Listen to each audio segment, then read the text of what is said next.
போன 2016ஆம் ஆண்டு ஒரு 15 லட்சம் பேர் பக்தர்கள் கலந்து கொண்டனர். 15 லட்சம் பக்தர்கள் கலந்து கொண்டனர். திருக்கழுக்குன்றமே சம்பித்து போயிட்டுருது. ஏனென்றால் அந்த மாதிரி வந்து ஒரு முன்னோர்கள் வந்து ஏற்கனவே வந்து தெரிஞ்ச மாதிரி யாரும் அந்த அளவுக்கு அறிமுகம் கிடையாது. இப்பொழுது நல்ல வாட்ஸ்அப் அந்த மாதிரி விளம்பரங்கள் மூலிமா இந்த திருக்கழுக்குன்றத்தினுடைய தல வரலாறு மக்கள் மத்தியிலே உலகம் ஃபுல்லாக பரவி கிடக்கிறது.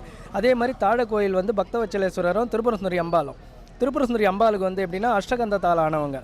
எப்படின்னா இப்போ வந்து அஷ்டகந்தத்தால் ஆனவங்களுக்கு வந்து எப்படின்னா வருஷத்தில் 3 அபிஷேகம் தான் மகா அபிஷேகம். பாதம் மட்டும்தான். மற்ற யார் எந்த வந்து கேட்டிருந்தாலும் பாதத்துக்கு மட்டும்தான் அபிஷேகம் நடக்கும். மற்ற முறைப்படி எல்லா காலமும் அபிஷேகம் நடத்துவாங்க. கால ரட்சையும் சரி சாயரட்சை எல்லாமே உச்சி காலத்துலேருந்து எல்லாமே பண்ணுவாங்க. அப்படி பண்ணும்போது திருப்புர சுந்தரி அம்பாளுக்கு வந்து அஷ்டகந்தத்தால் ஆனதுனால பங்குனி உத்திரமும் ஆடி பூரமும் புரட்டாசி நவமிலையும் தான் இந்த வருஷத்தில் 3 அபிஷேகம் மகா அபிஷேகம். அந்த மகா அபிஷேகம் நடத்துவாங்க. அந்த வருஷத்தில் 3 அபிஷேகம். திருக்கல்யாணம் வந்து ஆடி பூரத்தில் திருக்கல்யாணம் நடக்கும்.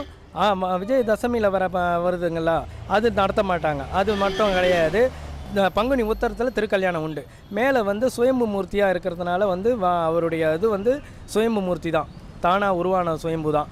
அதே மாதிரி குடவரை கோவில் கீழே இருக்குது. அதுக்கு மேலே இங்கே வந்து இந்த தலத்தின் விருட்சம் வந்து வாழைப்பூ தான்.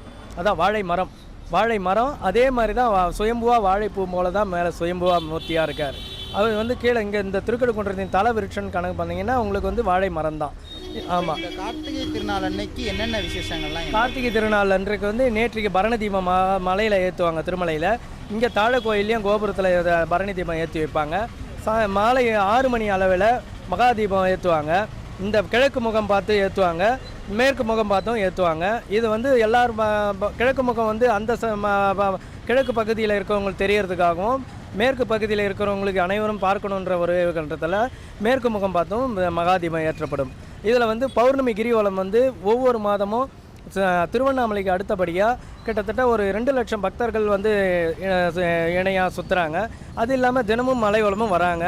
இது இல்லாமல் ஒவ்வொரு பௌர்ணமி இல்லாமல் சோமவாரம் கார்த்திகை சோமவாரங்களில் வராங்க. இப்போ கார்த்திகை சோமவாரம் கடைசி சோமவாரத்தில் மலைக்கு அந்த சுயம்பு மூர்த்திக்கு வந்து மகா சங்காபிஷேகம் பண்ணுவாங்க. 1008 சங்காபிஷேகம். அது 2 நாளைக்கு முன்னாடி தான் முடிஞ்சுது, திங்கக்கிழமைன்னு. இதை மாதிரி வந்து ஒவ்வொரு இதுவும் வந்து தினமும் பக்தர்கள் வந்த வண்ணமே இருக்காங்க. திருக்கழுக்குன்றத்தின் வந்து சிறப்பு பக்தர்கள் நிறைய அளவில் எல்லாமே தெரிஞ்ச விஷயமாயிடுச்சு. இப்போது அது பெரிய சிறப்பாக திருக்கழுக்குன்றத்தில் நாங்கள் இருப்பது எங்களுக்கு ஒரு தனி சிறப்பு. ட்ரையோம் தெய்வீகம் சேனலை சப்ஸ்கிரைப் பண்ணுங்கள். Thank you. Stay updated with Divgam channel. Press the subscribe button and tap the bell icon in YouTube and never miss any update from Divgam.